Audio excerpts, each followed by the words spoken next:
سلام دوستانو، ایله د چروغ او جوړیست او د صحت جامې به م په تنګ وي. دوستانو دا یم راغلی یم د پټ رازونو د خپرونې یو بلې ویډیو ته. دوستانو ایله ده چې د مقابل شخص پلویان ښکنځل ونه کړي او ویډیو تر پایه پورې وګوري. له ویډیو د کتلو څخه وروسته بیا فیصله وکړي چې په ویډیو کې کوم مطالب صحیح دي او کوم غلط دي.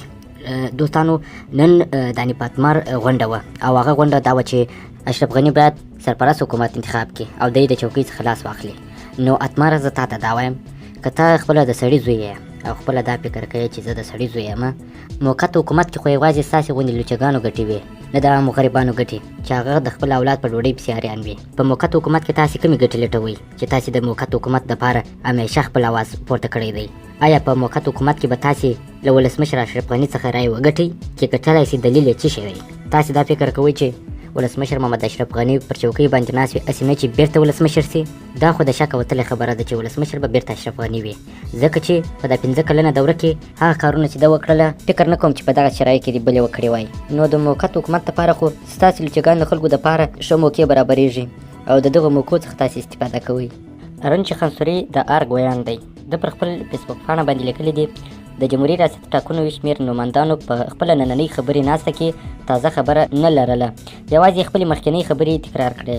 د ګران هیوادوالو د خبریالانو لپاره یادونه کیږي چې د اساسي قانون د تفسیر یوازینۍ مرجع د افغانستان د اسلامي جمهوریت ستره محکمه ده او هر ډول ترتیبات په اصلاح موقت او یا سرپرست حکومت د اساسي قانون او نظام خلاف دی. سیاسي ګوندونه او اشخاص په خپل میل قانون نشي تفسیرولای. همدارنګه د ټاکنو قانون د 104 مادې 6 فقره په صراحت ټینګار کوي که چیرې ټاکنې شاته واچول شي یا وځنډېږي، په دې قانون کې درج شوي ټاکنیز مقامونه د ټاکنو د ترسره کېدو او د هغو د پیلو تر اعلان پورې خپل کار ته دوام ورکوي.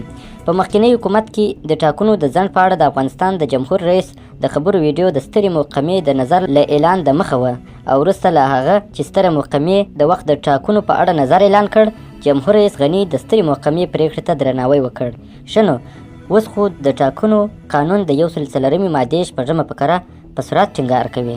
تر هغه زمانې چې ټاکنې ترسره کیږي باید ولسمشر خپل پر چوکۍ باندې پاته سي. وروسته له ټاکنو څخه بیا کولی سي چې ولسمشر که رایه درلودله، رایه ګټلې وه، نو پر خپله چوکۍ به کښېني او که رایه نه وه ګټلې، واک به هغه چا ته ورسپاري چې د افغانستان د خلکو په رایه باندې ولسمشر ټاکل سوی وي. دلته خو زورواکي نه چلیږي. نو دا معلومه خبره ده چې تاسې د خپلې لوچګۍ او زورواکۍ دپاره دې ته زمینه برابروئ. نن مو په ټلویزیونونو کې ځینې مرکې درلودلې او ځینې غونډې مو درلودلې چې د دې نه ما څو تصویرونه واخیستله. تاسې خپله خوله نسئ کابو کولی، نو تاسې به حکومت څنګه وکړئ؟